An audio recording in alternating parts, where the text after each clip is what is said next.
Apocalipse 3, verso 10 é usado pelos pré-tribulacionistas como uma promessa do arrebatamento secreto. Presta atenção. Porque guardaste a palavra da minha perseverança, também eu te guardarei da hora da provação que há de vir sobre o mundo inteiro, para experimentar os que habitam na terra. Venho sem demora. Conserva o que tens, para que ninguém roube a sua coroa. Aqui eles dizem que a profecia está dizendo claramente que a igreja vai ser livrada, vai ser arrebatada da grande tribulação. A provação que há de vir, eu entendo sim como grande tribulação, uma mensagem do Senhor, né? Quando eles querem entender algo profético, eles entendem. Mas aqui não diz que é só sobre Israel, aqui diz que é no mundo inteiro. Então, já tem um erro na interpretação deles, porque eles dizem que a grande tribulação é somente para judeus. Todos eles afirmam isso. E aqui disse para experimentar os que habitam na terra. Agora, ser livrado da hora da provação, ou seja, da grande tribulação, não significa ser arrebatado antes. Você vai ver muitos pastores pré-tribulacionistas tirando até o sarro da interpretação dos pós-tribulacionistas quando eles usam o Apocalipse 12 como referência. Porque assim como Deus livrou os israelitas lá no tempo do Egito, na terra de Gósen, daquelas pragas, assim o Senhor também é poderoso para livrar a sua igreja no tempo da grande tribulação. E eles tiram sarro disso, porque eles falam que ninguém vai ser livrado, que os que ficarem vão morrer. Muitos deles afirmam que todos os que ficarem vão morrer. Vão morrer pelo seu próprio sangue, vão sofrer a ira de Deus, vão comer o pão que o diabo amassou, mas vão reinar com Cristo. Olha só o perigo dessa mensagem, que para mim é uma porcaria do início ao fim. Isso é uma mensagem porca. A palavra mostra que nem todos vão morrer na grande tribulação. Muitos serão livrados, outros terão que morrer e dar testemunho. Isso é natural, é assim que aconteceu no tempo antigo, é assim que aconteceu no tempo da ira que Deus derramou lá no tempo do cativeiro babilônico, que ele usou também como referência para a ira futura. E será assim também no tempo do fim. E aqui diz que o Senhor vai guardar da hora da grande tribulação. E depois que guarda, ele fala, eu venho sem demora. Ele não diz que vem para guardar, ele diz que vai guardar e eles estando guardado, ele vem. Tá vendo? Uma prova bem clara disso é um outro texto que eles costumam usar para torcer a palavra de Deus. Daniel capítulo 12. E diz assim, nesse tempo se levantará Miguel, o grande príncipe, o defensor dos filhos do teu povo, e haverá tempo de angústia, qual nunca houve, desde que houve nação até aquele tempo. Mas, naquele tempo, será salvo o teu povo, todo aquele que for achado escrito no livro.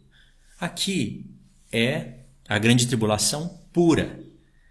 E diz que está, sim, localizada para a terra de Israel. Mas outras profecias, como Lucas 21, diz que haverá angústia entre as nações. Aqui está falando da angústia de Jacó.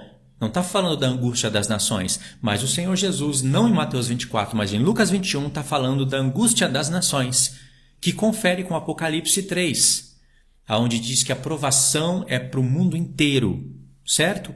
Essa é a diferença dos sofrimentos da igreja primitiva para os sofrimentos do tempo que a igreja primitiva sofreu, perseguições, para o tempo da grande tribulação. Porque os sofrimentos serão os mesmos. O tipo de sofrimento serão os mesmos. Não dizem que a igreja não pode sofrer porque ela não pode, cheia de sangue, descabelada para as bodas? Expressões pobres, inúteis. Dizem isso, né? Só que a igreja primitiva sofreu. Aí eles falam, mas não era a grande tribulação. E daí? Os sofrimentos são os mesmos. Os mesmos. Acontece que na grande tribulação não serão somente os cristãos que sofrerão, ou sendo direcionado lá para a terra de Israel a perseguição. Vai ser no mundo inteiro, com toques de trombetas e derramamento de taças.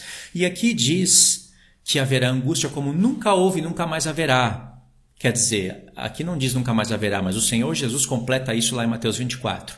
Haverá tempo de angústia, qual nunca houve, desde que houve nação até aquele tempo.